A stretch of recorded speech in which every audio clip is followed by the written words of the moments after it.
8வது அதிகாரத்துக்குள்ளே நாம் வருகிறோம். ஸோ ஆதியாகமம் 27 ஈசாக்கினுடைய குடும்பத்தில் ஒரு பெரிய குழப்பம் வருகிறத நாம் பார்த்தோம். ஈசாக்கு மூத்த மகனை ஆசீர்வதிக்கணும்னு சொல்லி ஆசைப்படுறான். ஆனால் அவனுக்கு கண்ணு தெரியாத இருக்கிறத பயன்படுத்தி அவனுடைய மனைவி தனக்கு விருப்பமான மகனுக்கு அந்த ஆசீர்வாதங்கள் வரும்படி அவனை வஞ்சித்து ஆசீர்வாதங்களை யாக்கோபு பெற்றுக்கொள்கிறான். இதை கண்ட ஏசா பயங்கர கோபம் வந்து, எங்கள் அப்பாவை அடக்கம் பண்ணுற நாள் சீக்கிரம் வரும், அன்னைக்கு இருக்கு இவனுக்குன்னு சொல்லி கொண்டதை அம்மா கேள்விப்பட்டு இப்போது இவனை இங்கேருந்து தன்னுடைய அண்ணன் வீட்டுக்கு அனுப்பணும்னு சொல்லி யோசிக்கிறேன். அதோடு நம்ம போன அதிகாரம் முடிந்ததை பார்க்குறோம்.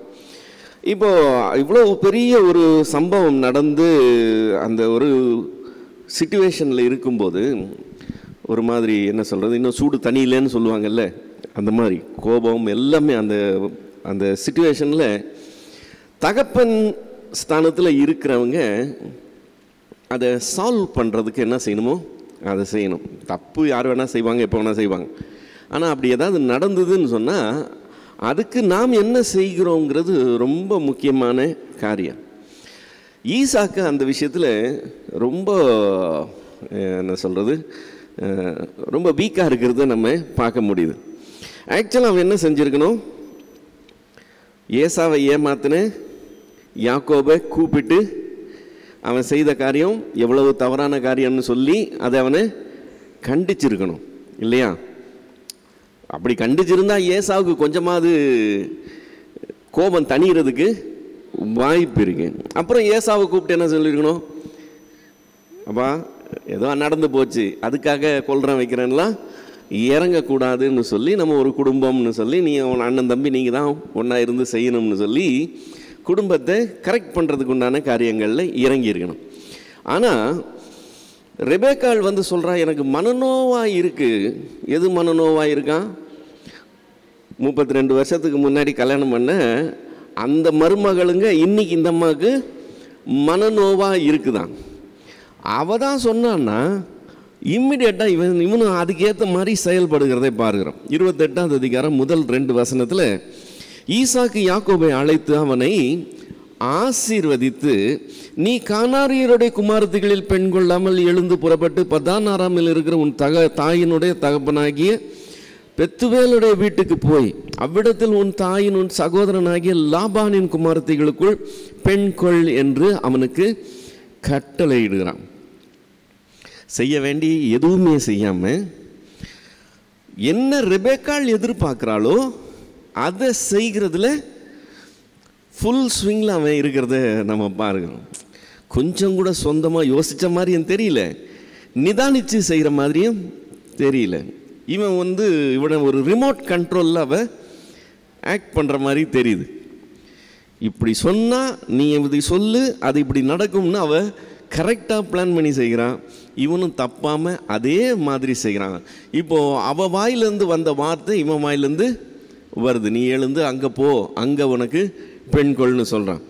இவங்க செய்து கொள்ளுகிற காரியங்களை பார்த்தா என்னவோ இவனுக்கு இப்போ தான் திருமண வயசு வந்துட்டது போல் ஒரு ஃபீலிங் வருது. ஆக்சுவலாக அப்படி இல்லை. அண்ணனுக்கு கல்யாணம் ஆகி 32 வருஷம் ஆச்சு. 32 வருஷமாக இவனை சும்மா வச்சுருந்துட்டு இன்றைக்கி பிரச்சனை வரும்போது அந்த பிரச்சனையை சால்வ் பண்ணுறதுக்கு பதிலாக அதை ஒரு காரணமாக காமிச்சு இங்கேருந்து அவனை அங்கே பேக் பண்ணுறத நம்ம பார்க்குறோம். இப்போது பெண் பார்க்கிறதற்கு ஆபிரகாம் என்ன செஞ்சான், ஈசாக்கு அனுப்பலை. ஈசாக்குக்கு பெண் பார்க்குறதுக்கு அவங்க வீட்டிலேருந்து ஆளை அனுப்பி என் மகனுக்கு பெண் வேணும்னு சொல்லி பெண்ணு கேட்க சொன்னான். இப்போ யாக்கோபுக்கு பெண் வேணும்னா ஈசாக்கு என்ன செஞ்சுருக்கணும், ஈசாக்கு இங்கேருந்து ஆள் அனுப்பி லாபான் இடத்துல பேசியிருந்துருக்கணும். அப்படி பேசியிருந்தா லாபானினுடைய பார்வையில் யாக்கோபுக்கு மரியாதை எப்படி இருந்திருக்கும், மருமகனுக்குள்ள மரியாதை இருந்திருக்கும். அவங்க அப்பா தனக்கு என்ன செஞ்சாருன்னு தெரிஞ்சிருந்தும் அந்த முறையவே அவன் மாற்றி மகனையை அனுப்பி நீயே போய் கட்டிக்கிறான்னு சொல்லி அனுப்பி விடுறான். இப்போ இங்கேருந்து அவன் அங்கே போனது பெண் பார்க்குறதுக்கு மட்டும் இல்லை, ஆக்சுவலாக அண்ணங்கிட்டேருந்து தப்பிக்கிறதுக்காக போகிறான். ஒரு புகலிடம் தேடி போகிறான் அல்லது அடைக்கலம் தேடி போகிறான்னு சொல்லலாம். இப்போது செஞ்ச விதமும் தப்பு, முறையும் தப்பு. ரெண்டாவது செய்கிற அந்த காரணமும் தப்பு. ஏன்னா 32 வருஷம் கழித்து இப்போ தான் பொண்ணு பார்க்குற மாதிரி சொல்கிறதுன்றதும் தவறு. நம்ம தவறான காரியத்தை செய்துட்டு சரியான ரிசல்ட் வரணும்னு எதிர்பார்க்கவே கூடாது. நம்ம தப்பாக செஞ்சோம்னா தப்பாக தான் ரிசல்ட் வரும். அதுவும் குடும்பத்தில் ரொம்ப முக்கியமாக தாய் என்ன செய்யணுமோ, தகப்பன் என்ன செய்யணுமோ, பிள்ளைங்க என்ன செய்யணுமோ அதை செய்கிறவர்களாக இருந்தோம்னா குடும்பம் எப்படி இருக்கணுமோ அப்படி இருக்கிறதா இருக்கும். நம்ம பாட்டில் இஷ்டம் போல் செயல்பட்டோம்னா அதனுடைய விளைவுகள் பின்னாடி பெரிய அளவில் வருகிறத நம்ம பார்க்க முடியும். ஸோ இங்கே ஈசாக்கு இவ்வளவு பெரிய தேவ மனுஷனாக இருந்தாலும், தேவனோட உறவாடுகிறவனாக இருந்தாலும், தெரிந்து கொள்ளப்பட்டவனாக இருந்தாலும், ஆதி முற்பிதாக்களில் ஒருவனாக இருந்தாலும், குடும்பம்னு சொல்லி வரும்போது அதில் தலைவனாக நின்று செய்ய வேண்டிய காரியத்தை செய்ய தவறுகிறத நம்ம பார்க்குறோம். இது பரிதாபமான விஷயம். இப்போ இவர் பெண் பார்க்க இவரை இங்கேருந்து அனுப்புகிறாங்க.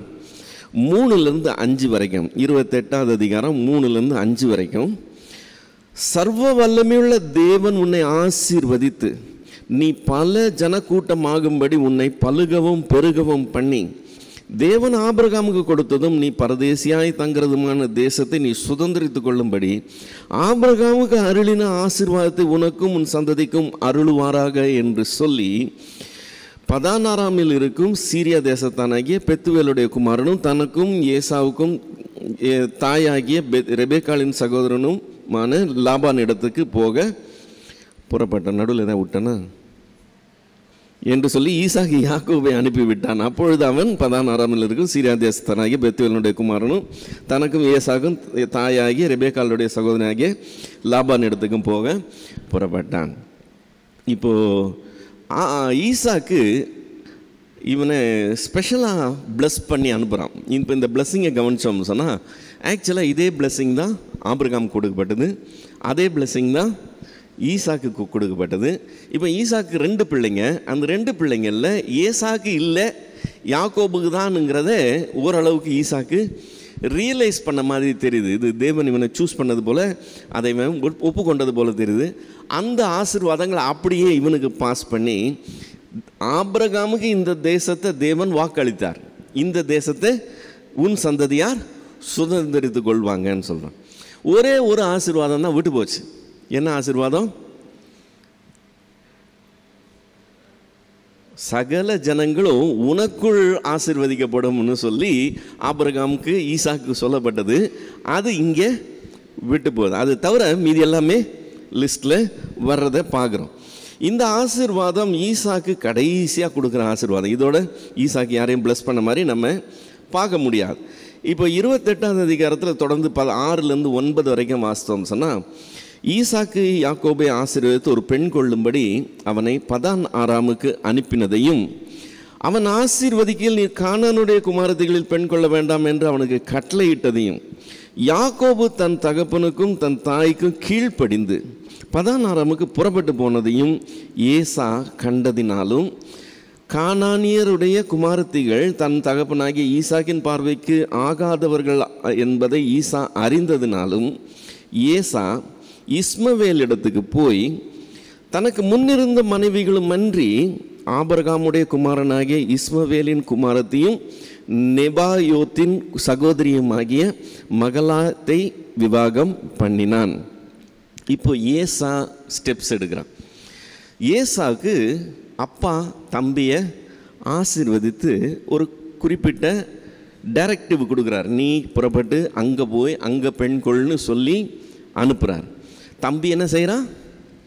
அப்பா சொன்ன வார்த்தைக்கு கீழ்ப்படிந்து புறப்பட்டு போனான். தான் ஏற்கனவே வச்சிருக்கிற இந்த 2 மனைவிகள் அப்பாவுக்கு பார்வைக்கு ஏற்புடையதா இல்லை. இப்போது தன்னுடைய நிலை இப்படி இருக்கிறதுனால அதை அவன் கொஞ்சம் ஏதாவது பிராயச்சித்தம் செஞ்சு கரெக்ட் பண்ண முடியுமான்னு சொல்லி ஒரு முயற்சியில் இறங்குகிறத இங்கே பார்க்குறோம். சரி, இந்த 2 பெண்களை இவங்களுக்கு ஒத்து வரலன்னு சொன்னாக்க இவன் என்ன செய்யலாம்? போய் ஆபிரகாமின் குமாரனாகிய இஸ்மவேலினுடைய குமாரத்தியை கல்யாணம் பண்ணால் ஓரளவுக்கு கானானியருடைய பிள்ளைங்களை கல்யாணம் பண்ணுறத விட இது பெட்டராக இருக்கும்னு சொல்லி செய்கிறான். இப்போ இவன் இஸ்மவேலின் இடத்திற்கு போய் அப்படின்னு சொல்லி அந்த வசனம் சொல்லுது. ஆக்சுவலாக இந்த டைமில் இஸ்மவேல் உயிரோடையே இல்லை. இஸ்மவேல் செத்து போய் 9 வருஷம் ஆச்சு. அது நமக்கு எப்படி தெரியும்னு சொன்னால், ஆதியாகமம் 25வது அதிகாரம் 17வது வசனத்தில் நம்ம ஏற்கனவே பார்த்தோம். ஆதியாகமம் 25:17 இஸ்மவேலுடைய வயது என்னன்னு போட்டிருக்கு? 137. 137 வயசில் இஸ்மவேல் மரித்து போய்விட்டான். அவனுக்கு 137 வயசுனா ஈசாக்குக்கு அப்போ என்ன வயசு இருக்கணும்? 2 பேருக்கும் எவ்வளோ வயசு வித்தியாசம்? 14 வருஷம். ஏன்னா ஆபிரகாமுடைய 86வது வயசில் இஸ்மவேலும் 100வது வயசில் ஈசாக்கும் பிறந்தாங்க. ஸோ 14 வருஷம் வித்தியாசம். அப்போ இந்த 137லேருந்து 14 கழித்தோம்னா ஈசாக்குக்கு என்ன வயசு இருக்கணும்? அப்போது இஸ்மவேல் மரிக்கும்போது 123 வயசு இருக்கணும். ஈசாக்குக்கு 123 வயசுனா ஈசாக்குக்கு 60 வயசில் பிறந்த ஏசா யாக்கோபுக்கு என்ன வயசு இருக்கணும்? அதுலேருந்து 60 கழிச்சிட்டோம்னா 63 வயசு இருக்கணும். ஸோ இவங்களுடைய 63வது வயசுலேயே இஸ்மவேல் மரித்து போயிட்டான். இஸ்மவேல் உயிரோட இல்லை. இப்போ இவங்களுக்கு என்ன வயசு? 72 வயசு. ஸோ 9 வருஷம் ஆயிடுச்சு. அவன் செத்து போய் 9 வருஷம் ஆச்சு. ஸோ இஸ்மவேலின் இடத்துக்கு போயின்னு சொல்லும்போது இஸ்மவேலின் வீட்டாரின் இடத்துக்கு அல்லது குடும்பத்தின் இடத்துக்கு போயின்னு சொல்லி அர்த்தம் கொள்ளுகிறதாய் நாம் எடுத்துக்கொள்ளலாம். இப்போ அங்கே போய் அவன் கல்யாணம் பண்ணிட்டு வரான். இதில் லாஜிக் என்னன்னு சொன்னால், தம்பிக்கு அம்மாவுடைய அண்ணன் மகனை கட்டி வைக்கிறாங்க. நான் என்ன செய்ய போகிறேன்? அப்பாவுடைய அண்ணன் மகனை கட்டிக்க போகிறேன். ஸோ இது கொஞ்சமாவது பேலன்ஸ் பண்ணுற மாதிரி இருக்கும். டோட்டலாக அகெயின்ஸ்டாக போகாமல் அம்மாவுடைய அண்ணன் பொண்ணு அவன் கல்யாணம் பண்ண போனால் நான் அப்பாவுடைய அண்ணன் பொண்ணை நான் கல்யாணம் பண்ணிக்கிறேன். அப்போது அப்பாவுடைய பார்வையில் கொஞ்சம் அக்செப்டபுளாக இருக்குமான்னு சொல்லி ஒரு பிராயச்சித்தம் செய்ய முயற்சி செய்கிறது போல் இருக்கு. இப்போ 10வது வசனத்துக்கு வந்தோம்னு சொன்னால், யாக்கோபு பேர்சபாவை விட்டு புறப்பட்டு ஆரானுக்கு போக பிரயாணம் பண்ணின்னு இருக்கு. இப்போது யாக்கோபு ஒரு பிரயாணம் மேற்கொள்கிறான். பேர்சபாலிருந்து பதான் ஆராமை நோக்கி போகிறான். இதே மாதிரி பொண்ணு பார்க்குறதுக்கு இதுக்கு முன்னாடி போனது யார்? ஆபிரகாமுடைய ஊழியக்காரன். அதே மாதிரி பெண்ணு பார்க்க இந்த இடத்துலேருந்து அதே இடத்துக்கு போனதை நம்ம பார்க்குறோம். இந்த 2 பிரயாணங்களுக்கும் பெருத்த வித்தியாசம் இருக்குது. ஆபிரகாம் ஆளை அனுப்பும்போது 10 ஒட்டகங்களில் உச்சிதமான பொருட்களை ஏற்றி கொண்டு அவங்க அவ்வளோ வேலைக்காரரோட ஒரு பெரிய குழுவாக புறப்பட்டு போகிறாங்க. அவனுடைய வேலைக்காரன் ஒரு தலைமை தாங்கி முன்னாடி நடந்து போனான். ஆனால் அவனோட இருந்த டீம் பெரிய ஒரு கூட்டம் என்று சொல்லி நம்ம பார்த்தோம். ஸோ அவங்க எந்த ஊருக்குள்ளே போனாலும் அந்த ஊர் அவங்க திரும்பி பார்க்குற மாதிரி போனாங்க. ஆனால் இங்கே அவனுடைய பேரன் அதே மாதிரி பொண்ணு பார்க்க அதே இடத்துக்கு தான் போகிறான், அதே ஃபேமிலிக்கு தான் போகிறான். எப்படி போகிறான்? தனி மனிதனாக புறப்பட்டு போகிறான். அந்த பிரயாணத்துக்கும் இந்த பிரயாணத்துக்கும் அவ்வளவு பெரிய வித்தியாசம் இருக்குது. இப்போ இந்த பிரயாணத்தை பற்றி பின்னாட்களில் யாக்கோபு தானே சொல்கிறான். அவன் ஆண்டவரை சந்திக்கும் போது ஆண்டவர்கிட்ட ஒரு வார்த்தை சொல்கிறான். 32வது அதிகாரம் 10வது வசனத்தில், நான் கோலும் கையுமாய் புறப்பட்டு போனேன் அப்படின்னு சொல்லி சொல்கிறத நம்ம பார்க்குறோம். அப்போது கோலும் கையுமாய் புறப்பட்டு போனேன்னா என்ன அர்த்தம்? வெறும் கையாக போனேன்னு அர்த்தம். கையில் வெறும் கோல் மட்டும்தான் பிடிச்சிருக்கிறேன், பை எதுவும் இல்லை, மாற்றிக்கொள்ள துணி கூட இல்லாமல் வெறுமனே கோல் எடுத்துக்கிட்டு நான் வெளியே வந்தேன்ற மாதிரி ஒரு வார்த்தை சொல்கிறான். ஆனால் நம்ம இங்கே இதுவரைக்கும் வாசித்த இந்த 10 வசனங்களை சேர்த்து பார்த்தோம்னு சொன்னால், ஈசாக்கு அவனை கூப்பிட்டு அவனுக்கு என்ன செய்யணும்னு சொல்லி அவனை ஆசீர்வதித்து அதுக்கப்புறம் அவன் புறப்பட்டு போகிறான்னு சொல்லி பார்க்குறான். கோலும் கையுமாய் போனான்றதை மட்டும் நம்ம எடுத்தோம்னு சொன்னால் எப்படி இருக்கும்னா, ஏசாவனை கொலை பண்ணணுன்னு ட்ரை பண்ணான். ராத்திரியோட ராத்திரியாக அம்மா இவனை பேக் பண்ணி ஓடி போடான்னு சொல்ல இவன் தலை தறிக்க அங்கேருந்து கையில் கிடச்ச கோலை மட்டும் தூக்கிக்கிட்டு ஓடி போன மாதிரி ஒரு எஃபெக்ட் கிடைக்கும். ஆனால் இந்த 10 வசனத்தில் பார்க்கும்போது அப்பா அம்மா பேசி முடிவெடுத்து அதுக்கப்புறம் பிள்ளைய கூப்பிட்டு பிள்ளைய பேசி பிள்ளைய ஆசீர்வதித்து காரியங்கள்லாம் செஞ்சு அனுப்புனாங்கன்னு சொன்னால் நிச்சயமாக ராத்திரியோட ராத்திரியாக அவன் அப்படி அவசரடியாக கிளம்பி போன மாதிரி இல்லை. அவன் தன் பிரயாணத்துக்கு வேண்டியதான் ஆயத்தம் பண்ணி தான் அவன் புறப்பட்டு போயிருக்கணும். ஆனால் அவன் வாயிலே சொல்கிறான், நான் கோலும் கையுமாய் போனேன்னு சொல்லி. அப்படின்னா எப்படி அதை புரிஞ்சுக்கிறது? அதை அவன் இன்னொரு காரியத்தோடு கம்பேர் பண்ணி சொல்கிறதுனால அது வேறு அர்த்தத்தில் சொல்கிறாங்கிறத புரிந்து கொள்ளலாம். நான் கோலும் கையுமாய் புறப்பட்டு போனேன், இப்பொழுதோ 2 பரிவாரங்களை உடையவன் ஆனேன் என்று சொல்லுகிறான். இப்போ இந்த 2 பரிவாரத்தோடு நான் திரும்பி வர்றேன், போகும்போது அந்த பரிவாரம்லாம் என்கிட்ட இல்லைன்னு சொல்லும்போது அந்த ஒரு வார்த்தையை பயன்படுத்துகிறான். அது லிட்ரல் சென்ஸில் நம்ம ஆக்சுவலாக வெறும் கையாக போனான்னு எடுத்துக்கொள்ள முடியாது. பெரிய பரிவாரத்தோட சொத்து எல்லாம் எடுத்துக்கிட்டு நான் ரொம்ப வெயிட்டான ஒரு ஆளாக நான் போகலை, நான் எம்டி ஹேண்டாக போனேன், இப்போ வரும்போது எல்லாத்தையும் சம்பாதிச்சுட்டு வரேன்னு சொல்லி தான் சம்பாதிச்சுட்டு வந்திருக்கேன். இந்த சொத்தோடு ஒப்பிட்டு பேசும்போது நான் போகும்போது ஒன்றும் இல்லாமல் போனேன்ப்பா அப்படின்னு சொல்லுகிற வார்த்தையாக தான் நம்ம எடுத்துக்கணும். ஸோ இப்போ யாக்கோபு புறப்பட்டு போகும்போது அவனுடைய பிரயாணம் தகப்பன் தாயினாலே சொல்லப்பட்டு அவங்களுக்கு கீழ்ப்படிஞ்சு இவன் புறப்பட்டு போகிற ஒரு பிரயாணம். நல்லா தெளிவான ஒரு என்ன சொல்கிறது முடிவெடுத்து ஆயத்தம் பண்ணி புறப்பட்டு போன ஒரு பிரயாணம். யாக்கோபு ராத்திரியோட ராத்திரியாக பயந்து ஓடி போனதாக நம்ம எடுத்துக்கொள்ள முடியாது. இப்போது 11லேருந்து 15 வரைக்கும் பார்த்தோம்னா யாக்கோபு அந்த இடத்துல ஒரு தரிசனம் காணுகிறான். ஒரு இடத்தில் வந்து சூரியன் அஸ்தமித்தபடியால் அங்கே தங்கி அவ்விடத்தில் கற்களில் ஒன்றை எடுத்து தன் தலையின் கீழ் வைத்து அங்கே நித்திரை செய்யும்படி படுத்து கொண்டான். அங்கே அவன் ஒரு சொப்பனங்கண்டான். இதோ ஒரு ஏணி பூமியிலே வைக்கப்பட்டிருந்தது, அதன் நுனி வானத்தில் எட்டியிருந்தது, அதிலே தேவதூதர்கள் ஏறுகிறவர்கள் இறங்குறவர்களுமாய் இருந்தார்கள். அதற்கு மேலாக கர்த்தர் நின்று, நான் உன் தகப்பனாகிய ஆபிரகாமின் தேவனும் ஈசாக்கின் தேவனுமாகிய கர்த்தர், நீ படுத்திருக்கிற பூமியை உனக்கும் உன் சந்ததிக்கும் தருவேன், உன் சந்ததி பூமியின் தூளை போல் இருக்கும், நீ மேற்கையும் கிழக்கையும் வடக்கையும் தெற்கையும் பரம்புவாய், உனக்குள்ளும் உன் சந்ததிக்குள்ளும் பூமியின் உள்ள வம்சங்கள் எல்லாம் ஆசீர்வதிக்கப்படும், நான் உன்னோடே இருந்து நீ போகிற இடத்திலெல்லாம் உன்னை காத்து இந்த தேசத்துக்கு உன்னை திரும்பி வர பண்ணுவேன், நான் உனக்கு சொன்னதை செய்யும் அளவும் உன்னை கைவிடுவதில்லை என்றார். இந்த தரிசனம் ரொம்ப ஃபேமஸான ஒரு தரிசனம் இல்லை?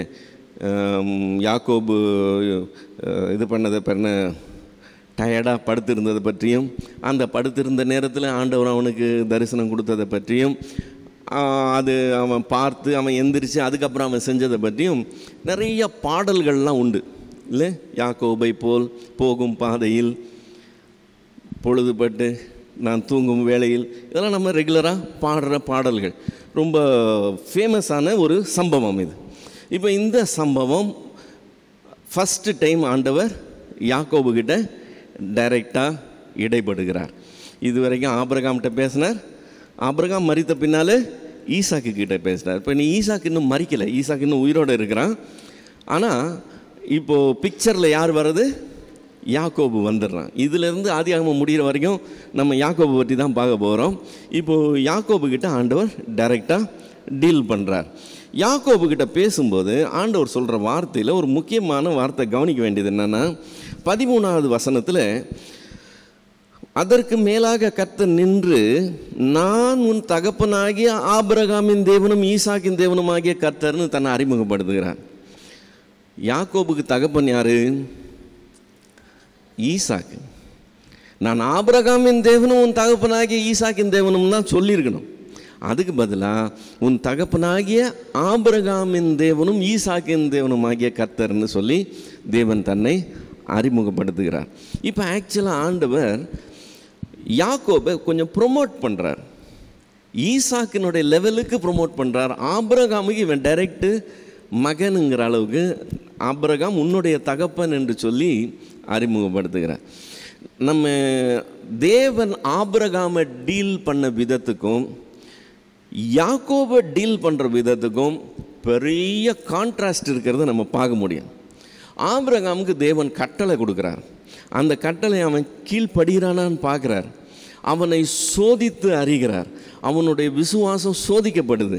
அந்த விசுவாசம் சோதிக்கப்பட்டு அவன் கிரியையோடு சேர்ந்து முயற்சி செய்து அந்த விசுவாசம் பூரணம் அடையுதுன்னு சொல்லி வேதம் சொல்லுது இல்லை? அப்படி அவன் செய்ததுக்கப்புறம் சொல்கிறாரு, நீ இதை செய்தபடியினாலே நீ எனக்கு பயப்படுகிறவன் என்று இப்பொழுது அறிந்திருக்கிறேன்னு சொல்லி ஆபிரகாமுடைய 115வது வயசில் ஆண்டவர் அதை சொல்கிறத பாருங்க. ஸோ ஆபிரகாமுக்கு அவர் யூஸ் பண்ண அந்த அளவுகோல் ரொம்ப வித்தியாசமான அளவுகோல். அவனுக்கு கட்டளை கொடுத்து கட்டளை கீழ்ப்படிஞ்சானான்னு பார்த்து 75 வயசில் கூட்டிகிட்டு வந்து 75 வயசுலேருந்து 100 வயசு வரைக்கும் சொன்னதை செய்யாமல் வச்சுருந்து அவன் அந்த விசுவாசத்தில் தொடர்ந்து நிலைச்சு நிற்கிறானான்னு பார்த்து 100வது வயசில் பிள்ளையை கொடுத்து 115வது வயசு வரைக்கும் விட்டு 115வது வயசில் மறுபடியும் அவனை டெஸ்ட் பண்ணி எப்போ 75வது வயசில் சொன்னதை அவன் நம்பியிருக்கிறானா, 85வது வயசில் சொன்னதை நம்பியிருக்கிறானான்னு ஆண்டவர் டெஸ்ட் பண்ணி இப்பொழுது அறிந்திருக்கிறேன்னு சொல்லி அவனுக்கு சர்டிஃபிகேட் கொடுக்குறத பார்க்குறோம். ஆனால் யாக்கோபை பொறுத்த வரைக்கும் யாக்கோபை டெஸ்ட் பண்ண வேண்டிய அவசியமே கிடையாது. ஏகப்பட்ட ஓட்ட நிறையா இருக்குது, அதில் ஒன்றும் உருப்படியே கிடையாது. ஆனால் யாக்கோபு ஆண்டவர் செல்ல பிள்ளையை நடத்துறது போல் நடத்துறதை நம்ம பார்க்க முடியும். ஆபிரகாமுக்கு அந்த ட்ரீட்மெண்ட்டு கிடையாது, யாக்கோபுக்கு அந்த ஸ்பெஷல் ட்ரீட்மெண்ட் இருக்குது. இப்போ யாக்கோபு இது வரைக்கும் அண்ணனையும் ஏமாற்றிருக்கான், அப்பாவையும் ஏமாற்றிருக்கான், பொய் பேசியிருக்கிறான், ஆண்டவருடைய நாமத்தை வீணில் வழங்கியிருக்கிறான். எனக்கு அது எப்படி ஞாபகப்பட்டது? உம்முடைய தேவனாகிய கர்த்தர் எனக்கு அதை வாய்க்க பண்ணினார்னு சொல்லி ஆண்டவருடைய பேரை தேவையில்லாமல் துணிஞ்சி செய்கிறான். பயப்படவே கிடையாது, செஞ்சுட்டு அதை பற்றி எந்த விதமான குற்ற உணர்வே கிடையாது. அப்படி துணிஞ்சு போகிறவனை ஆண்டவர் சேர்ந்து ஆசீர்வதிக்கிறார். எந்த அளவுக்கு ஆசீர்வதிக்கிறார்? அவங்க அப்பாவுக்கு ஈடா மேலே தூக்கி ஆபிரகாமின் குமாரன்னு சொல்லி இவனை கொண்டு வருகிறார். ஸோ யாக்கோபை பொறுத்த வரைக்கும் தேவன் ஏன் யாக்கோபுக்கு இவ்வளவு ஸ்பெஷலான ஒரு ட்ரீட்மெண்ட் கொடு, இது இப்போ தான் ஆரம்பிக்குது. போக போக பார்த்தோன்னா கடைசி வரைக்கும் ஆண்டவர் யாக்கோபுக்கு அப்படி தான் ஸ்பெஷல் ட்ரீட்மெண்ட் தான் கொடுக்கறதே நம்ம பார்க்க முடியும். ஸோ யாக்கோபு தன்னுடைய விசுவாசத்தினாலே பெரிய காரியங்களை செய்தான்னு பார்க்குறத விட யாக்கோபை பார்க்கும்போது தேவன் எவ்வளவு கிருபை உள்ளவராக இருந்து எவ்வளவு குற்றம் குறைகள் இருந்தாலும் அவர் அதை பரவாயில்லைன்னு சொல்லி அங்கீகரித்து ஏற்றுக்கொள்ளுகிற தேவனாக இருக்கிறாருன்னு சொல்லி தேவனை பற்றி தான் அறிந்து கொள்ள முடியும். யாக்கோபை பார்த்து நம்ம கற்றுக்கொள்ளுகிறதுக்கு ஒன்றும் இருக்காது. ஆக்சுவலாக யாக்கோபை பார்த்து இதெல்லாம் நம்ம செய்யக்கூடாதுன்னு நம்ம கற்றுக்கொள்கிறது தான் நிறையா இருக்கும், செய்கிறதுக்கு ஒன்றும் இருக்காது. ஆனால் யாக்கோபை ஆண்டவர் ஸ்பெஷலாக ட்ரீட் பண்ணுறார். ஸோ இந்த ஒரு இடத்துல தேவன் அவனை ஆசீர்வதிக்கிறார். அந்த ஆசீர்வாதத்தில் அப்பா அதை தாத்தாவுக்கு சொன்னது, அப்பாவுக்கு சொன்னது, அப்பா இவனுக்கு சொன்னது எல்லாம் வந்துடுச்சு.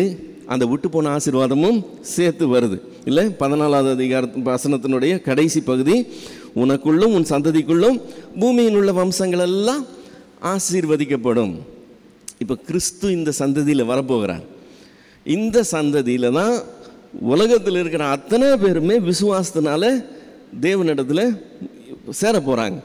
இப்போது பூமியில் உள்ள வம்சங்கள் எல்லாம் உனக்குள் ஆசீர்வதிக்கப்படும்னா அந்த வம்சம் உன் சந்ததியிலிருந்து எழும்ப போகுதுன்னு சொல்லி இவனை தேவன் ஐடென்டிஃபை பண்ணி கன்ஃபார்ம் பண்ணுகிறத நம்ம பார்க்குறோம். அதுக்கப்புறம் நான் உன்னோட கூட இருந்து நீ போகிற இடத்திலெல்லாம் உன்னை காத்து இந்த தேசத்துக்கு உன்னை திரும்பி வர பண்ணுவேன். நான் உனக்கு சொன்னதை செய்யும் அளவும் உன்னை கைவிடுவதில்லை. பயங்கரமான கேரண்டி கொடுக்குறார். நீ போகிறப்பா, நீ எங்கே போகிற? மாமா வீட்டுக்கு போகிற. மாமாவுடைய பார்வையில் உனக்கு என்ன இல்லை? மரியாதை இல்லை. ஏன்னா நீ மாமாவுடைய தயவில் போய் நிற்கிற. மாமா உனக்கு அடைக்கலம் கொடுக்குறான், நீ அங்கே புகலிடமாக போய் நிற்கிற. ஸோ மாமா உன்னை வா மருமகனேன்னு சொல்லி அப்படி தலைமையில் தூக்கி வச்சுக்க போகிறது இல்லை. உன் மேலே அட்வான்டேஜ் எடுத்துக்க போகிறான். ஆனால் யார் கூட இருக்கிறா? நீ அங்கே இருக்கிற வரைக்கும் நான் உன் கூட இருப்பேன். ஸோ தேவன் இவனுக்கு ஒரு விசேஷமான வார்த்தை சொல்கிறாரு. நீ போகிறது லாபான் வீடாக இருந்தாலும் சரி, நீ போகிறது எகிப்தாக இருந்தாலும் சரி, நான் உன்னோட கூடவே வருவேன், உன் கூடவே இருப்பேன், உன்னை திரும்ப வரப்பான்றுகிற வரைக்கும் நான் கூடவே இருப்பேன்னு சொல்லி தேவன் வாலண்டியராக இதை சொல்கிறார். இவ்வளவு சொன்ன அப்புறம், இவ்வளவு காரியம் நடந்த அப்புறம் ஆபிரகாமாக இருந்திருந்தா நெடுஞ்சாடிய தரையில் விழுந்து ஆண்டவருக்கு நன்றி சொல்லியிருப்பான். ஈசாக்கா இருந்தால் கூட அப்படி தான் சொல்லியிருப்பான், நீங்களும் நான் இருந்தால் கூட அப்படி தான் சொல்லியிருப்போம். ஆனால் யாக்கோபு வித்தியாசமானவன். அவன் மைண்ட் எப்போவுமே அப்படியே குறுக்கிலேயே தான் போகும். அவனுடைய கால்குலேஷன் எப்போவுமே டிஃப்ரெண்ட். அவன் மனுஷனையும் அப்படி தான் டீல் பண்ணுவான், ஆண்டவரையும் அப்படி தான் டீல் பண்ணுவான். இப்போ அவன் சொல்கிற வார்த்தையை பாருங்கள், 16 19 வரைக்கும். யாக்கோபு நித்திரை தெளிந்து விழித்த போது, மெய்யாகவே கர்த்தர் இந்த ஸ்தலத்தில் இருக்கிறார், நான் அறியாதிருந்தேன். இப்போ தேவன் நம்மோடு இருக்கிறத நாம் அறியாது இருந்தால் கூட தேவன் எப்படி இருக்கிறாரா? வலது பக்கத்தில் நிழலாக இருக்கிற தேவனாக இருக்கிறார். நம்ம மறந்துடலாம், நம்ம கவனிக்காமல் இருக்கலாம், நமக்கு தெரியாமல் இருக்கலாம். ஆனால் நமக்கு எதிரடையாக வர்றவங்களுக்கு நிச்சயமாக தெரியும் தேவன் நம்மோட இருக்கிறார்னு சொல்லி. இப்போது அவர் பேர் இம்மானுவேல்னு சொல்கிறார். அப்படின்னு என்ன அர்த்தம்?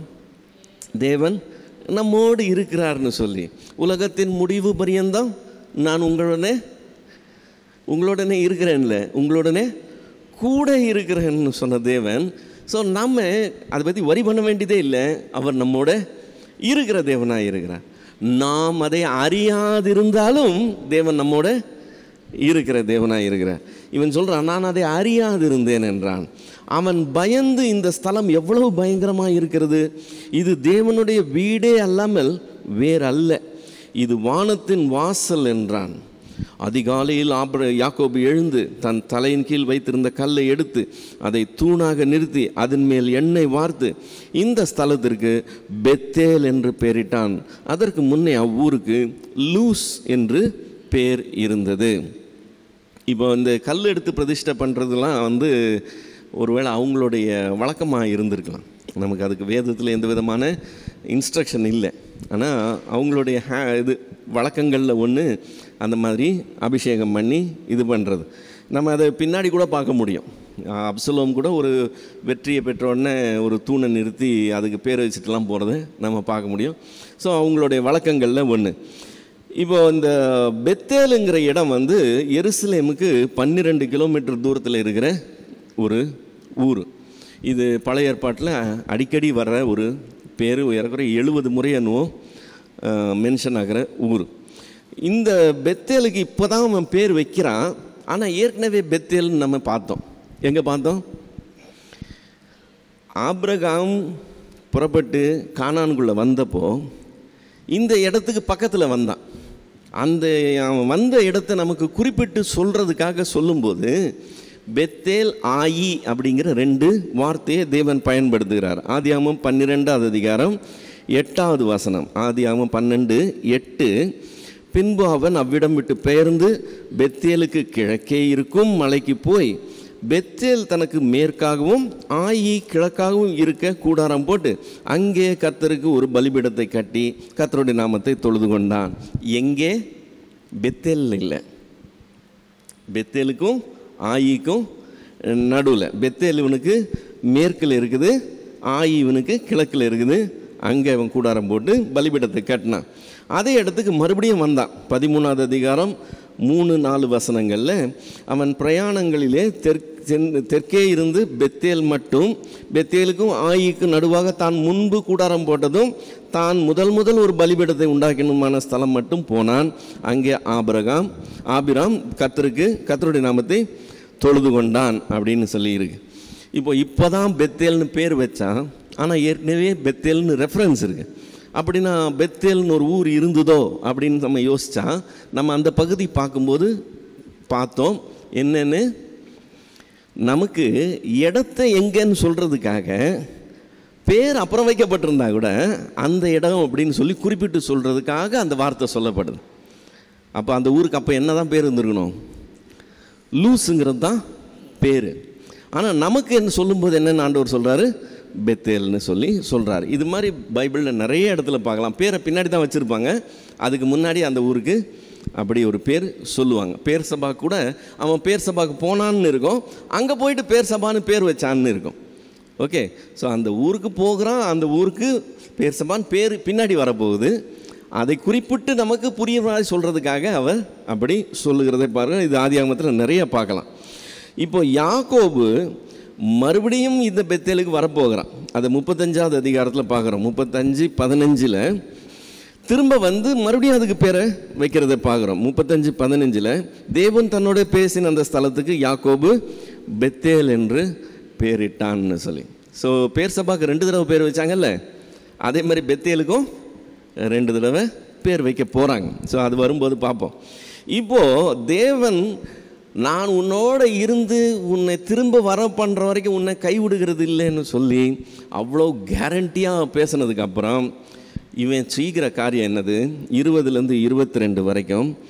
அப்பொழுது யாக்கோபு, தேவன் என்னோட இருந்து நான் போகிற இந்த வழியிலே என்னை காப்பாற்றி உண்ண ஆகாரமும் உடுக்க வஸ்திரமும் எனக்கு தந்து என்னை என் தகப்பன் வீட்டுக்கு சமாதானத்தோட திரும்பி வர பண்ணுவார். ஆனால் கர்த்தர் எனக்கு தேவனாக இருப்பார். நம்பர் 1. நம்பர் 2, நான் நிறுத்தின இந்த தூண், நான் நிறுத்தின இந்த கல் தேவனுக்கு வீடாகும். நம்பர் 3, தேவரீர் எனக்கு தரும் எல்லாவற்றிலும் உமக்கு தசம பாகம் செலுத்துவேன் என்று சொல்லி பொருத்தனை பண்ணி கொண்டான்.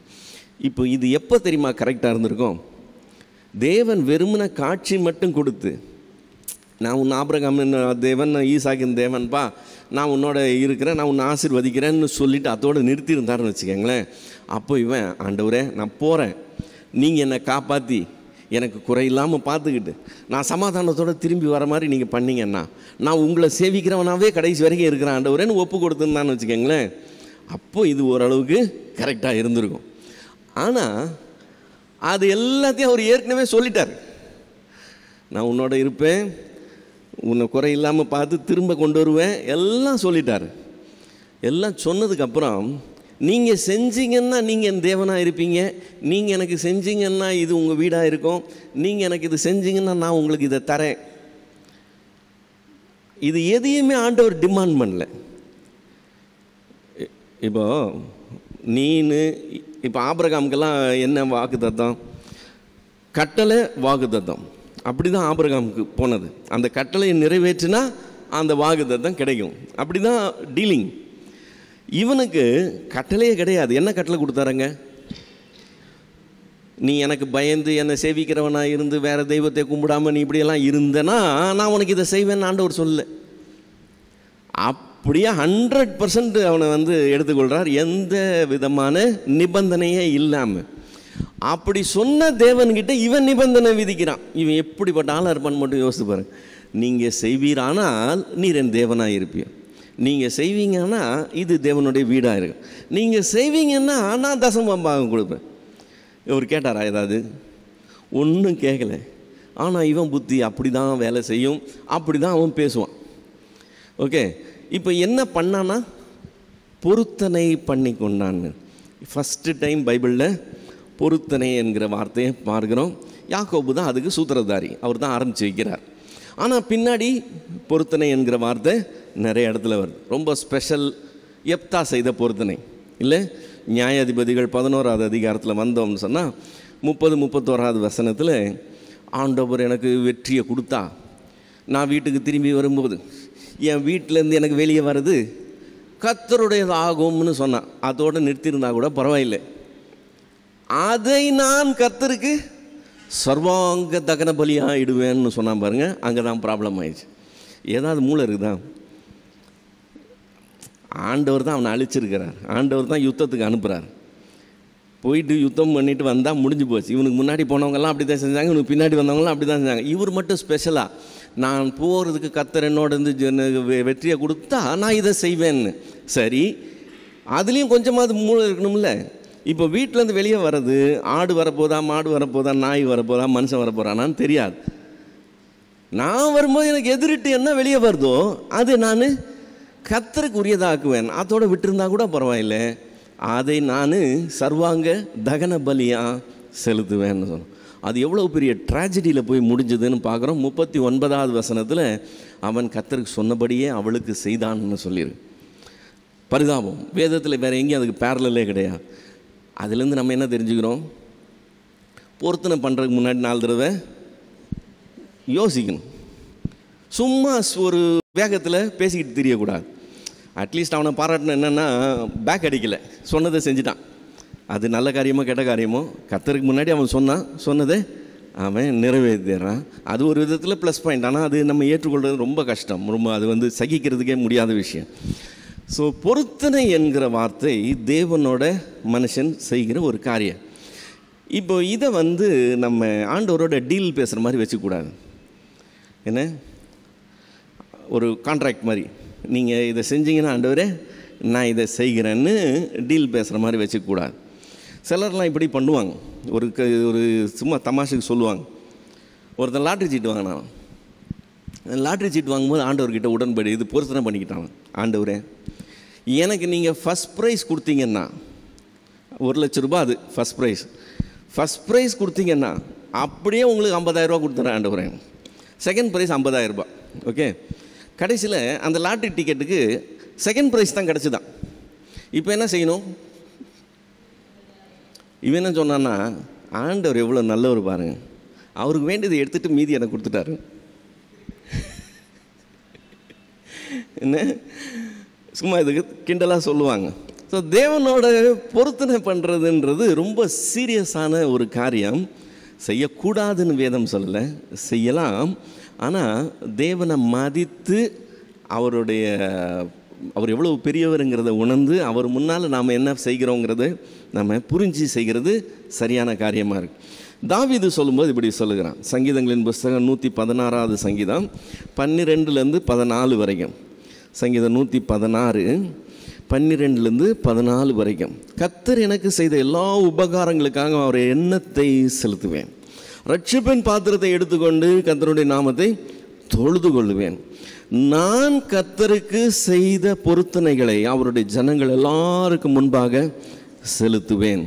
அவன் நெருக்கத்தில் இருக்கும்போது, அவனுக்கு என்ன செய்ய போகிறோம்னு சொல்லி திகைச்சு நின்ன போது, உதவி தேவைப்படுதே, கர்த்தர் எனக்கு இதை செய்யணும் அதை செய்யணும்னு கேட்டப்போ, அந்த சிச்சுவேஷனில் ஆண்டவரே நீங்கள் எனக்கு இப்படியெல்லாம் செஞ்சீங்கன்னா நான் இப்படிப்பட்டவனாக இருப்பேன், நான் இதை செய்வேன் அதை செய்வேன்னு இவன் என்ன பொருத்தனை பண்ணானோ தெரியல.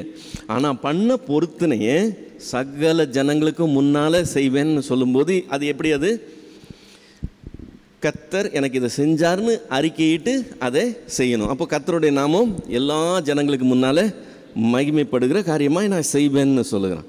சாலமோன் சொல்லும்போது இப்படி சொல்லுகிறான். பிரசங்கியின் புஸ்தகம் 5வது அதிகாரம் 4-5 வசனங்கள். பிரசங்கி 5:4-5. நீ தேவனுக்கு ஒரு பொருத்தனை பண்ணி கொண்டால் அதை செலுத்த தாமதியாதே. அவர் மூடரில் பிரியப்படுகிறதில்லை. நீ நேர்ந்து கொண்டதை செய். நீ நேர்ந்து கொண்டதை செய்யாமற் போவதை பார்க்கிலும் நேர்ந்து கொள்ளாதிருக்கிறது நலம் என்று சொல்லி அவன் சொல்கிறான். இதனுடைய சீரியஸ்னஸ் அவன் சொல்லுகிறான். அப்போ பொருத்தனை பண்ணிவிட்டு பேக் அடிக்கிறது அல்லது அதுக்கு ஏதாவது ஜாப் சொல்கிறது இப்படியெல்லாம் பண்ணோம்னா தேவன் பார்வையில் நம்ம என்னவா இருப்போமா? மூடராக இருப்போமா? அதனால் பொருத்தனை பண்ணுறதுக்கு முன்னாடி 4 தடவை யோசிக்கிறது நல்லது. புதிய ஏற்பாட்டில் பொருத்தனை பற்றி எங்கே பார்க்குறோம்னு சொன்னால், பொருத்தனைன்ற வார்த்தை வரல, அதுக்கு பதிலாக பிரார்த்தனை என்கிற ஒரு வார்த்தை வருது. நம்ம அப்போஸ்தலர் 18வது அதிகாரம் 18வது வசனத்தில் பவுல் அதை சொல்கிறத பார்க்குறோம். அப்போஸ்தலர் 18:18. பவுல் அநேக நாள் அங்கே தரித்திருந்த பின்பு சகோதரரிடத்தில் உத்தரவு பெற்றுக்கொண்டு தனக்கு ஒரு பிரார்த்தனை உண்டாயிருக்கிறபடியினால் கெங்கிரேயா பட்டணத்தில் தலை சவரம் பண்ணி கொண்டு சீரியா தேசத்துக்கு போக கப்பல் ஏறினான். பிரிஸ்கில்லாலும் ஆக்கிலாலும் அவனுடைய கூட போனார்கள் அப்படின்னு சொல்லியிருக்கு. ஸோ இவனுக்கு ஒரு கமிட்மெண்ட் இருக்குது, ஒரு பிரார்த்தனை பண்ணியிருக்கான், நான் இதை செய்ய போகிறேன் அப்படின்னு சொல்லி. ஸோ பொருத்தனை என்கிற வார்த்தை வரலனாலும் இந்த பிரார்த்தனை என்கிற ஒரு வார்த்தை வருது. அப்போஸ்தலர் 21, 23, 24 வசனங்களில் மறுபடியும் அதே மாதிரி ஒரு சம்பவம் வருது. ஆகையால் நாங்கள் உமக்கு சொல்லுகிறபடி நீர் செய்ய வேண்டும். அது என்னவென்றால், பிரார்த்தனை பண்ணி கொண்டவர்களாகிய 4 பேர் எங்களிடத்தில் இருக்கிறார்கள். அவர்களை நீர் சேர்த்து கொண்டு அவர்களுடனே கூட சுத்திகரிப்பு செய்து கொண்டு அவர்கள் தலை சவரம் பண்ணி கொள்வதற்கு செல்லுமானதை செலவு செய்யும். அப்படி செய்தால் உம்மை குறித்து கேள்விப்பட்ட காரியங்கள் அபத்தம் என்றும் நீர் நியாய பிரமாணத்தை கை கொண்டு நடக்கிறீர் என்றும் எல்லாரும் அறிந்து கொள்வார்கள்னு சொன்னோம். இப்போ அந்த 4 பேர் என்ன பண்ணியிருக்கிறாங்க? அவங்க ஒரு பிரார்த்தனை பண்ணியிருக்கிறாங்க. அதை செலுத்துறதுக்காக அவங்க வந்திருக்கிறாங்க. ஸோ இது பழைய ஏற்பாட்டிலையும் நம்ம பார்க்குறோம், புதிய ஏற்பாட்டிலையும் பார்க்குறோம். நம்ம மத்தியிலையும் இன்றைக்கும் ஜெபம் பண்ணும்போது கர்த்தரிடத்தில் ஏதாவது ஒரு காரியத்தை வேண்டி கேட்டுக்கொள்ளும்போது மக்கள் ஒரு பொருத்தனை பண்ணி கேட்குறது உண்டு. ஆனால் அதில் சீரியஸ்னஸ் என்னது? பொருத்தனை பண்ணதுக்கப்புறம் பேக் அடிக்கக்கூடாது. அதை செய்யாமல் போவதை பார்க்கிலும் அதை பொருத்தனை பண்ணாமல் இருந்திருந்தாலே எவ்வளோ பெட்டராக இருந்திருக்கும். ஸோ ஆக்சுவலாக ஆண்டவர் அப்படி டிமாண்ட் பண்ணல, நீ பொருத்தனை பண்ணி செய்யணும்னு டிமாண்ட் பண்ணல. ஆனால் தேவனிடத்தில் நம்ம உபவாசித்து கேட்குறோம், கர்த்தரிடத்தில் அநேக காரியங்களை வருந்தி கேட்கும்போது சில சமயங்களில் பொருத்தனை பண்ணி கேட்குறதும் அதில் முறைகளில் ஒன்றாக இருக்குது. அது நமக்கு ஆண்டவருக்கும் உள்ள ஒரு காரியம், அதில் தப்பு இல்லை. ஆனால் யாக்கோபு செய்கிறது கொஞ்சம் வித்தியாசமான காரியம். ஆண்டவர் ப்ராமிஸ் கொடுத்துட்டாரு, அந்த ப்ராமிஸை நீங்கள் ஒழுங்காக நிறைவேற்றினீங்கன்னா நான் இதை செய்வேன்னு சொல்லி அவன் சொல்லும்போது கொஞ்சம் வித்தியாசமாக இருக்கிறத நம்ம பார்க்குறோம். இப்போ இதில் தசம பாகம்னு ஒரு வார்த்தை சொல்கிறான். யார் கடைசியாக தசம பாகம் செலுத்தினது? யார்? ஆபிரகாம் செஞ்சான். ஆபிரகாம் தனக்கு உண்டான எல்லாவற்றிலும் யாருக்கு கொடுத்தான்? மெல்கிசேதேக்கு என்கிற சாலேமின் ராஜாவுக்கு தசமபாகம் செலுத்தினான்னு சொல்லி பார்க்குறோம். ஈசாக்கு தசமபாகம் செலுத்தினதான் நம்ம பார்க்கல. ஆனால் யாக்கோபு அப்படி ஒரு கமிட்மெண்ட் கொடுக்குறான், நான் எல்லாத்துலேயும் தசமபாகம் கொடுப்பேன்னு சொல்லி ஒரு கமிட்மெண்ட் கொடுக்குறான். இப்போ தாத்தா செஞ்சார், இப்போ பேரன் சொல்கிறான்னா நடுவில் அவங்க அப்பாவும் செஞ்சுருக்கணும். அந்த பழக்கம் தொடர்ந்து கண்டினியூ ஆகுது. ஸோ இவனும் தசமபாகம் கொடுக்குறவனாக இருந்தான். இப்போ இந்த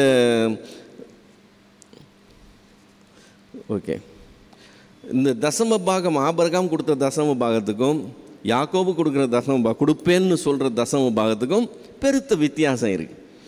ஆபிரகாம் யுத்தத்துக்கு போகிறதுக்கு முன்னாடி, ஆண்டவரே நீர் எனக்கு ஜெயம் கொடுத்தீர்னா நான் திரும்ப வரும்போது எல்லாத்துலேயும் தசம பாகம் கொடுப்பேன்னு டீலிங் பேசிட்டு கிளம்பி போகலை இல்லையா? அவன் தசம பாகம் கொடுத்தது எப்படி கொடுத்தான்? நான் கர்த்தருக்கு கொடுக்கணும், கொடுக்குறேன்னு சொல்லி அவன் கொடுக்குறான். அப்போது உன் பொருளாலும் உன்னுடைய விளைவின் முதற் பலனாலும் உன் தேவனுடைய கர்த்தரை நீ மகிமைப்படுத்துன்ற காரியத்தில் அவன் தன் கையில் இருக்கிற பொருளை வச்சு இந்த கர்த்தரை மகிமைப்படுத்துகிறத பார்க்குறோம். இங்கே இவன் அதை ஒரு உடன்பாடாக கொண்டு வருகிறான். நீங்கள் செஞ்சீங்கன்னா நான் தசம்பாகம் கொடுப்பேன்னு சொல்லி அப்படி உடன்பாடாக கொண்டு வருகிறான். ஸோ ஆபிரகாம் கொடுத்ததுக்கும் யாக்கோபு கொடுக்கறதுக்கும் ரொம்ப வித்தியாசம். இப்போது ஆபிரகாம் தேவனை விசுவாசித்தான், யாக்கோபும் தேவனை விசுவாசித்தான். ஆனால் 2 பேருக்கும் பெரிய வித்தியாசம் இருக்குது. ஓகே, ஆனால் ஆண்டவர் ஆபிரகாமை டீல் பண்ண விதம் வேறு, யாக்கோபை டீல் பண்ண ஆரம்பிக்கிறது வேறு விதத்தில் இருக்குது. ஸோ நம்ம தேவன் எப்படி கிரியை செய்கிறாருங்கிறத யாக்கோபை பற்றி படிக்கும்போது தொடர்ந்து பார்த்துட்டே போகலாம். இதோட இந்த அதிகாரம் முடியுது. ஒரு சுருக்கமான அதிகாரம், மற்ற அதிகாரம் போல் 40-45ன்னு போகலை. இது ரொம்ப 22 வசனத்தோடு முடிஞ்சுது. ஸோ ஏதாவது டவுட்ஸ் இருந்தால் நம்ம இதை கிளியர் பண்ணிக்கலாம். இந்த எப்தாவின் காரியத்தில் பார்க்கும் பொழுது 2 மாதம் முடிந்த பின்பு தன் தகப்பனிடத்திற்கு திரும்பி வந்தால் அப்பொழுது அவள் பண்ணியிருந்த தன் பொருத்தனையின்படி அவளுக்கு செய்தான். அவள் புருஷனை அறியாதிருந்தாள். உண்மையிலே அவளை பழி செலுத்தினானா இல்லை இந்த ஆர்சி சிஸ்டர்ஸ்லாம் அப்படி நன்ஸாக மாறிடுறாங்களா? அது மாதிரியா? அதாவது நரபலியை தேவன் ஏற்றுக்கொள்ளுகிறது இல்லை, நம்ம நரபலி கொடுக்கறது இல்லை. எப்தா நரபலி எப்படி செலுத்தியிருக்க முடியும்?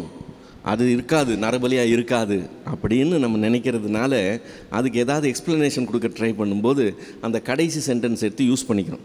அந்த கடைசி சென்டென்ஸ் என்ன சொல்லுது? அவள் புருஷனை அறியாத கன்னியாக இருந்தாள்னு. ஸோ அந்த கடைசி சென்டென்ஸை அதுக்காக ஆண்டவர் சொல்லலை,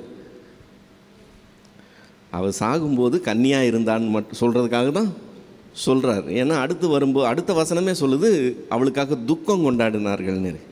அவள் கன்னியாக இருந்தானே எதுக்கு துக்கம் கொண்டாடணும்? ஆர்சி சிஸ்டர்ஸ்க்கெலாம் அப்படி தான் கொஞ்சம் துக்கம் கொண்டாடுறாங்களா? இல்லை. ஸோ இது வேறு அது வேறு. நம்ம தேவையில்லாத ஒரு எக்ஸ்ப்ளனேஷனை உள்ளே நுழைக்க ட்ரை பண்ண வேண்டாம். பிளெயின் அண்ட் சிம்பிளாக இருக்கிறத நம்ம பிளெயின் அண்ட் சிம்பிளாக எடுத்துக்கிறது பெட்டராக இருக்கும். அவன் கர்த்தருக்கு சொன்னபடியே அவளுக்கு செய்தான். கர்த்தருக்கு அவன் என்ன சொன்னான்? எனக்கு வர்றதை நான் உமக்கு உரியதாக்குவேன், அதை சர்வாங்க தகன பலியாக செலுத்துவேன்னு சொன்னான். தான் கர்த்தருக்கு சொன்னபடியே அவளுக்கு செய்தான். அவ்வளோதான், முடிஞ்சிடுச்சு. நமக்கு அது கிரகிக்கிறது கஷ்டம்தான், நான் இல்லைன்னு சொல்லலை. அதை நினச்சி பார்த்தாலே கஷ்டமாக இருக்குது. அது நம்ம ஏற்றுக்கொள்ள முடியல. ஆனால் வசனம் ரொம்ப சிம்பிளாக சொல்லுது. சிம்பிளாக சொல்கிறத சிம்பிளாக எடுத்துக்குவோம். நம்ம அதுக்குள்ளே ஒரு இதை சொல்ல வேண்டியதில்லை. ஸோ அவள் கன்னியாகவே இருந்துட்டா, அதனால் அதை அப்படிப்பட்ட வாழ்க்கைக்காக இதை நமக்கு அப்படி சொல்லியிருக்கு. அவன் கர்த்தருக்குரியவளாக தன் வாழ்க்கையை ஒப்பு கொடுத்துட்டா அப்படின்லாம் நம்ம எக்ஸ்ப்ளனேஷன் கொடுக்க வேண்டிய அவசியம் இல்லை. Praise Lord brother. சொல்லுங்கள். இவன் வெறும் யாக்கோபு வெறுங்கையனா தானே போகிறான் அப்படின்னு, ஐ மீன் கோலோட தானே போகிறான். அவனுக்கு அசட் இந்த நம்ம பார்த்தோம் இல்லையா, சேஷ்டபுத்திர பாகத்தை எல்லாம் கொடுக்குறாங்க. அவன் எல்லாமே டபுள் இதாக வாங்குறான். அவன் ஏன் அதெல்லாம் இது பண்ணி வேண்டான்ட்டே போயிட்டானா, இல்லை என்ன, வாட் இஸ் தி ஸ்டோரி? அப்பாவுக்கு அப்புறம் தான் அந்த சொத்து இவனுக்கு வரணும். அப்பா இன்னும் உயிரோடு இருக்கிறார். அப்பாவுடைய சொத்து அதில் 2 மடங்கு மூத்தவனுக்கும் 1 மடங்கு சின்ன பிள்ளைக்கும் போகுது. அப்பா இன்னும் உயிரோடு இருக்கிறாரு. அது அப்பா இருக்கும்போதே பிரித்து வாங்கிட்டு போகிறது இல்லை. சேஷ்டபுத்திர பாகம் வரும், அவன் திரும்ப வரும்போது அவன் அடைவான். அது ஒன்றும் பிரச்சனை இல்லை. இப்போ போகும்போது பரிவாரத்தோடு போகலை, அவ்வளோதான். ஒரு சிங்கிள் இண்டிவிஜுவலாக அவன் புறப்பட்டு போகிறான். அதனால் அந்த பரிவாரத்தோடு வர்றதோட கம்பேர் பண்ணும்போது நான் வரும்போது ஒன்றும் இல்லை, அதை நான் வந்தேன் சொத்து இருக்கு. பட் அவன் யூட்டிலைஸ் பண்ணிக்கல. அதை போகும்போது என்ன யூட்டிலைஸ் பண்ணணும்? ஆக்சுவலி இப்போ இவன் ஆப்ரஹாம் தன்னுடைய சன்னுக்கு இது பண்ணும்போது பார்த்தீங்கன்னா பரிவாரங்களோட போயிருக்காங்க. ஆமாம். ஸோ த சேம் பிளேஸ்க்கு இவன் போகிறான். போகும்போது சும்மாவே போகிறான். அவன் இருந்தும் அதை யூஸ் பண்ணிக்கல, அப்படி தானே மீனிங்கு? யூஸ் பண்ணிக்கலன்றது அவனுக்கு கிரெடிட் கொடுக்க வேண்டிய அவசியம் இல்லை. அதாவது அவனை அனுப்பி விடுறாங்க. அந்த அனுப்பி விடும்போது தனி மனுஷனை அனுப்புகிறாங்க. இது கொஞ்சம் வித்தியாசமான காரியம். ஏன்னா இவனை ஒரு ஒட்டகத்தில் ஏற்றி ஒரு 2 அசிஸ்டண்ட்டை போட்டு கூட இவனை பத்திரமா கூப்பிட்டு போகணான்னு கூட சொல்லிடலாம்.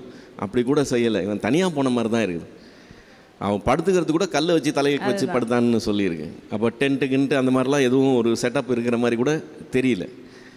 ஸோ என்ன சூழ்நிலையில் அவன் புறப்பட்டு போகிறான்னு நமக்கு சரியாக விளங்கலை. அப்படி அவனை அனுப்புனதும் நமக்கு கொஞ்சம் ஆச்சரியமாக தான் இருக்குது. ஸோ அதே மாதிரி அவன் அந்த இதை ஆயில்னால பிரதிஷ்டை மாதிரி பண்ணுறான் இல்லையா? அது என்ன, அது அவங்களுக்குள்ள ஒரு வழக்கமா இல்லை? அந்த ஏரியா பீப்புளோடைய வழக்கமாக இருக்கணும்னு நினைக்கிறேன். ஏன்னா அது வெகு காலத்துக்கு பின்னாடி கூட வருது. இந்த மாதிரி ஜெயஸ்தம்பங்கள் ஏற்படுத்துறது, அந்த மாதிரி ஒரு மெமரி மாதிரி. ஓகே, ஜஸ்ட் ஒரு ஸ்டோனுக்கு அது என்ன? ஆமாம், அந்த ஸ்டோன் அப்படி பேர் வாங்கிடுது. இப்போ பின்னாடி பார்த்தோம்னு சொன்னால் யாக்கோபு தான் மறுபடியும் செய்வானா, இவளுக்காக ராகேலுக்காக ஒரு தூணை ஏற்படுத்துவான். அந்த பர்சனுடைய பேருக்காக ஒரு ஹானருக்காக எல்லாம் செய்வாங்க. அதில் அவங்களுக்குள்ள அந்த பழக்கம் பண்ணுவாங்களா? ஆமாம், அப்படி ஒரு வச்சு அதுக்கு ஒரு பேர் வச்சுட்டு போகிறது அவங்களுடைய பழக்கமாக இருக்குது. ஓகே, அந்த ஏரியா பீப்புளுடைய ஒரு ஹேபிட்டாக இருக்கும். Okay, thank you. யாக்கோபு அந்த இடத்துல ஆண்டவர் அவருக்கு சொப்பனம் கொடுக்கும் போது பெத்தேல் என்று அந்த இடத்துக்கு பேரிட்டார். அதுக்கப்புறம் அவர் போயிட்டு 14 வருஷம் கழித்து அந்த லாபான் 20 வருஷம் கழிச்சு வரான். 20 வருஷம் கழித்து வந்த பிறகும் அதே இடத்துல தான் அவர் ஆண்டவர் 35வது அதிகாரத்தில் சொல்கிறாரு, நீ எழுந்து பெத்தேலுக்கு போ. அதே இடம் தானா? பெத்தேல்னு ஒரு பேரே அவர் வச்சதுனால பெற்றுடுச்சா, இல்லை ஆண்டவர் அவருக்கு தான் சொல்கிறாரா? புரியல. அவர் வச்சதுனால அந்த இடமே ஒரு பெத்தேல்னு பேர் பெற்றுடுச்சா, இல்லை அதுக்கப்புறம் தான் பெத்தேல்னு பேர் வச்சுட்டான். அதுக்கப்புறம் வரும்போது ரெஃபரன்ஸ் வரும்போது பெத்தேல்னு தான் வரப்போகுது. ஆனால் 2வது மறுபடியும் பெத்தேல்ன்றதை உறுதி பண்ணுறான். அதே இடம் தான் 20 வருஷம் முன்னாடி பெற்ற அதே இடத்துல, அதே இடம் தான் வேதமே சொல்லுது. ஏற்கனவே ஆண்டவருக்கு தரிசனம் கண்டு அதே இடம்னு பைபிளே சொல்லுது. அதனால் அது திரும்ப அதே இடத்துக்கு தான் வரான். ஈசாக்கு பேர் சபாவுக்கு போகிறான், பேர் சபாவில் போய் பேர் சபான்னு பேர் வைக்கிறான். அதே மாதிரி இங்கே பெத்தேலுக்கு பெத்தேல்னு பேர் வைக்கிறான். யாக்கோபு மேரேஜ் ஆகாமல் 72 வயசில் போகிறான். ஆமாம். அப்போ அவங்க மாமா அவங்க அண்ணனுக்கு அவரோட அம்மாவுக்கு அண்ணன் இல்லைங்களா? ஆமாம். அவங்க திருமணமாகி 20 வருஷம் கழிச்சு தான் யாக்கோபு பிறக்கிறாருங்க. அப்போது அந்த ராகேல் லேயாளுக்கும் ஏஜ் அதிகமாக இருந்திருக்குமோ? இல்லை, ரொம்ப ஏஜ் அதிகமானவங்களை இவங்க கல்யாணம் பண்ணுறது வாய்ப்பு இல்லை. அப்போ அதாவது 20 ரொம்ப அதன் பிறகு உடனே லேட்டாக பிள்ளைங்க பிறகுலாம் அவங்க வந்து மேரேஜ் எல்லாம் வந்து ஒரு மனைவியோட நிறுத்துறது இல்லை. அது எத்தனாவது மனைவியோ தெரில, அதில் ஒரு பிள்ளை வரலாம். ஸோ கல்யாணம் பண்ணுற பொண்ணு நிச்சயமாக 30-40 வயசாக இருக்கிறதுக்கு வாய்ப்பு இல்லை.